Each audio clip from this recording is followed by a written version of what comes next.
Cuando se hallaba a 200.000 kilómetros de la Tierra, un extraño y gigantesco objeto apareció en las proximidades de la nave. Los astronautas lo describieron como una formidable L, algo similar a una maleta abierta, aunque en ocasiones cambiaba de forma, adoptando la figura de un cilindro. La noticia se filtró a la prensa, pero NASA, fiel a su consigna de ocultamiento, zanjó el asunto con una explicación tan absurda como insostenible. Lo observado por el Apolo 11 solo era el sobrealimentador del cohete Saturno IV. Absurdo, sí, porque en esos momentos la referida fase del cohete se encontraba a 10.800 kilómetros del Apolo. Pero las mentiras de NASA apenas habían empezado.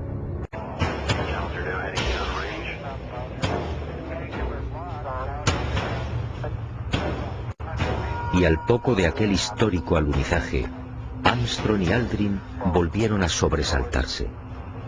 La frecuencia cardíaca se disparó hasta 150 y 160 latidos por minuto.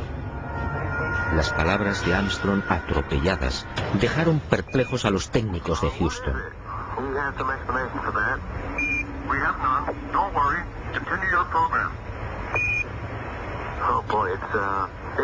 It's really something super fantastic here. You could never imagine this. Roger, we know about that. Could you go the other way? Go back the other way. Well, that's kind of rich and pretty spectacular. My God, what is that there? That's hollow. What the hell is that?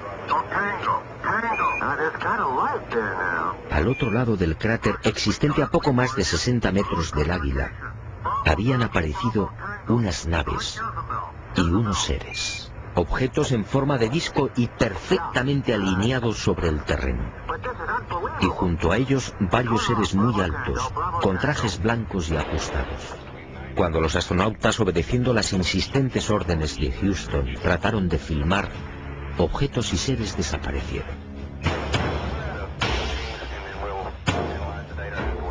Verdadero objetivo de Apolo 11. La secreta razón que impulsó a los militares a conquistar la Luna.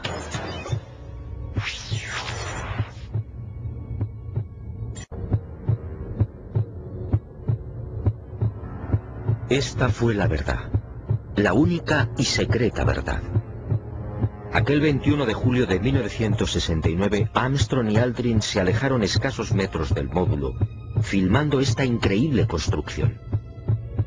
Esta película de 14 minutos jamás fue difundida por NASA.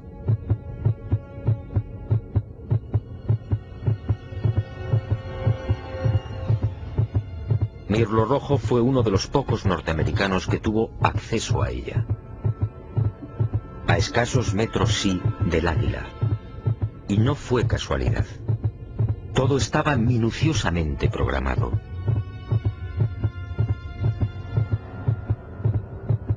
Estas misteriosas ruinas, como otras igualmente filmadas por los restantes Apolos, habían sido fotografiadas con anterioridad por las diferentes sondas automáticas.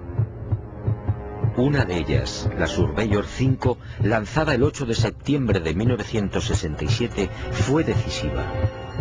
Alunizó en el Mar de la Tranquilidad, muy cerca de esta construcción, enviando 19.000 fotografías.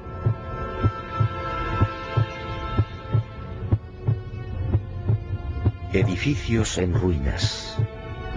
Edificios en la superficie de la Luna. Edificios aparentemente de una gran antigüedad. Pero, ¿quién los había levantado? Nosotros los humanos, obviamente no. Solo quedaba una respuesta. Esto era obra de una civilización no humana. 60 metros de longitud con una altura máxima en los muros de 9 metros.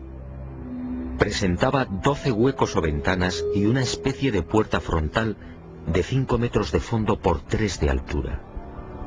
Según los análisis practicados en la Tierra, el material con el que había sido construido era similar al de la superficie lunar. Un 60% de los átomos era oxígeno, con un 0.01% del peso constituido por hidrógeno.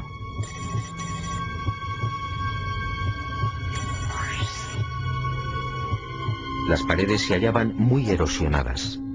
Esta circunstancia, dado que en la Luna no existe prácticamente atmósfera, hizo pensar a los militares que el edificio en cuestión podía tener varios miles de años.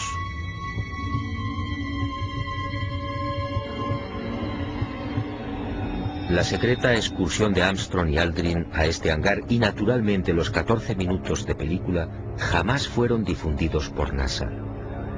Oficialmente no existen. Una vez más, mintieron.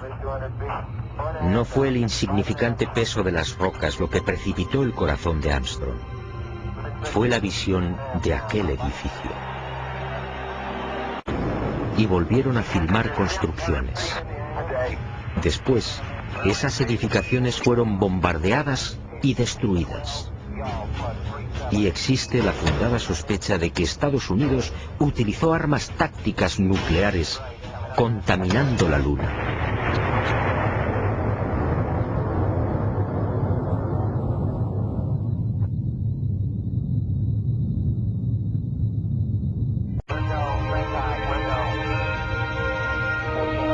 Así se cerró la segunda fase del diabólico plan. Los militares norteamericanos no lo consintieron. Esas estructuras podían provocar el caos en la Tierra. Eso dijeron.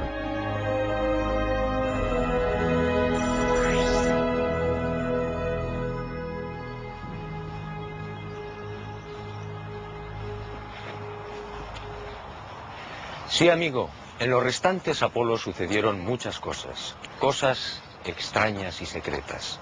Pero esa es otra historia que quizá algún día me decida a contar. Suponiendo, claro está, que siga vivo.